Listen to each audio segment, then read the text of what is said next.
One major branch of the Protestant Reformation was the English Reformation, but unlike the Lutheran or Calvinist movements, it did not arise from theological disputes. Instead, it developed largely out of political circumstances under King Henry VIII. Despite this break from Rome, Henry remained theologically Catholic throughout his life. What he fundamentally altered was not doctrine, but the political structure of the Church in England, placing it under royal authority rather than papal control. Although Henry himself was not a Protestant, England had long been receptive to anti-clerical ideas that made reform possible. Many English people shared widespread resentment toward corruption within the Church, particularly its great wealth, abuses by clergy, and the flow of taxes to Rome. Additionally, the influence of John Wycliffe and his followers, the Lollards, had been shaping criticism of the Church for over a century, spreading ideas that questioned its authority well before Luther's time. After 1517, Lutheran writings and teachings also began to enter England through merchants and travellers, further increasing pressure for reform. Even with these influences, however, England likely would not have broken from the Catholic Church without Henry's personal and political crisis. Henry ruled England from 1509 to 1547, and his long marriage to Catherine of Aragon, the daughter of Ferdinand and Isabella of Spain, lasted nearly 18 years. During this time, however, the union failed to produce the stable succession Henry desired. Catherine experienced multiple pregnancies that ended in miscarriage, stillbirth, or the death of infants shortly after birth, and only one child, Mary, survived to adulthood. Because Henry was only the second king of the Tudor dynasty, securing a male heir was crucial to maintaining political stability and preventing potential civil conflict. By the late 1520s, Catherine was past her childbearing years, leaving Henry increasingly anxious about the future of his dynasty. At the same time, Henry became romantically involved with Anne Boleyn, one of Queen Catherine's ladies-in-waiting. Unlike many women at court, Anne refused to enter into a relationship as his mistress, insisting instead on marriage. This situation gave Henry both a personal and dynastic motive to seek the end of his marriage to Catherine, as he now desired not only a male heir, but also a legitimate union with Anne. The Catholic Church did not permit divorce and remarriage, but it did allow annulments, which declared that a marriage had been invalid from the beginning. Henry argued that his marriage to Catherine of Aragon should be annulled on both legal and religious grounds. He pointed out that Catherine had previously been married to his older brother, Arthur, who died shortly after their union, and he cited a passage from Leviticus that warned a man who married his brother's widow would remain childless. Henry interpreted his lack of a surviving male heir as evidence of divine judgment against the marriage. On this basis, in 1527, he formally requested that Pope Clement VII grant an annulment. Clement found himself in an extremely difficult position when Henry made his request. If he approved the annulment, he risked angering Charles V, the powerful Holy Roman Emperor, who was also Catherine of Aragon's nephew and a strong defender of her honour. On the other hand, if he refused Henry's request, he risked alienating the English king and potentially pushing England toward a break with the Catholic Church. Caught between these political and religious pressures, Clement hesitated, delaying a decision that would ultimately have far-reaching consequences. To make matters worse for Clement, the political situation in Europe severely limited his freedom to act. Charles sacked Rome in 1527 and effectively held the Pope under his influence, if not outright control, which made it even more difficult for Clement to rule against Catherine. As a result, the Pope faced intense pressure that further complicated his decision, leaving him even less able to grant Henry the annulment without serious political consequences.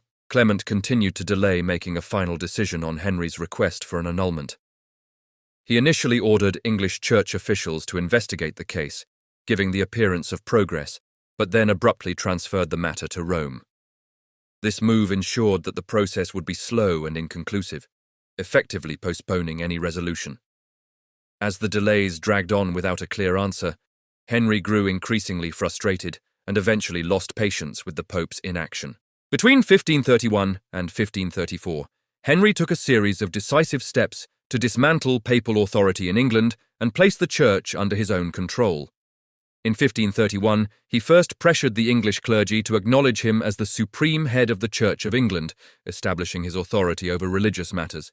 He then worked through Parliament to pass legislation that cut off payments to Rome, eliminated the Pope's legal authority in England, and declared the English Church independent from papal control.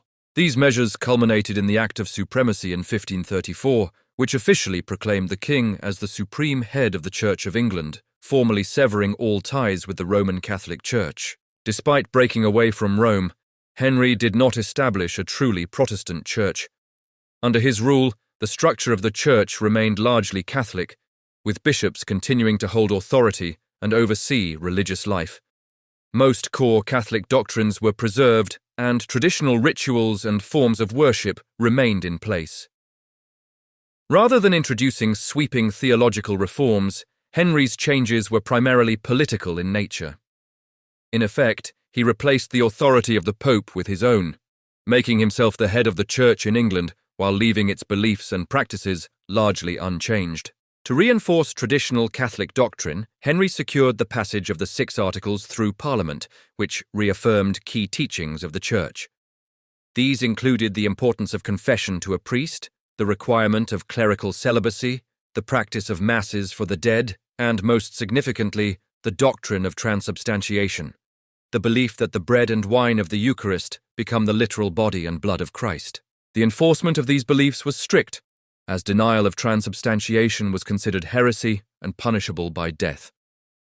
Far from introducing Protestant theology, Henry's religious policies ensured that the Church of England remained firmly rooted in Catholic belief, even as it operated independently from Rome. The break with Rome had several significant consequences beyond the question of royal authority. One of the most important was the dissolution of the monasteries, as Henry ordered religious houses closed and seized their vast lands and wealth. These properties were then sold or granted to loyal nobles, which strengthened support for the crown among the English elite. England also ended its financial obligations to the papacy, stopping the flow of money to Rome and increasing royal revenues. Finally, Henry achieved his original goal of ending his marriage to Catherine of Aragon. In 1533, he secretly married Anne Boleyn after securing his annulment through the newly independent English Church. Over the course of his life, Henry would marry 6 times, further reflecting the personal motivations that had helped spark England's break with Rome. The English Reformation differed sharply from the Lutheran and Calvinist movements in both its origins and its outcomes. Rather than emerging from theological debate or a desire to reform religious doctrine, it was driven primarily by political concerns under Henry. Throughout his reign, Henry remained Catholic in his beliefs, making few changes to doctrine or religious practice.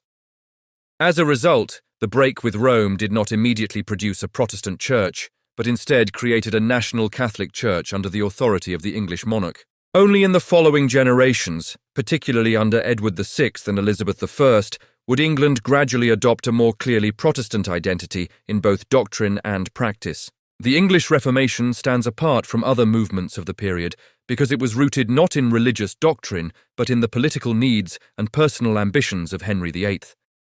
Although existing criticism of the Catholic Church and the spread of reformist ideas created a climate open to change, it was ultimately Henry's determination to secure his dynastic future and assert control over the Church that drove England's break with Rome.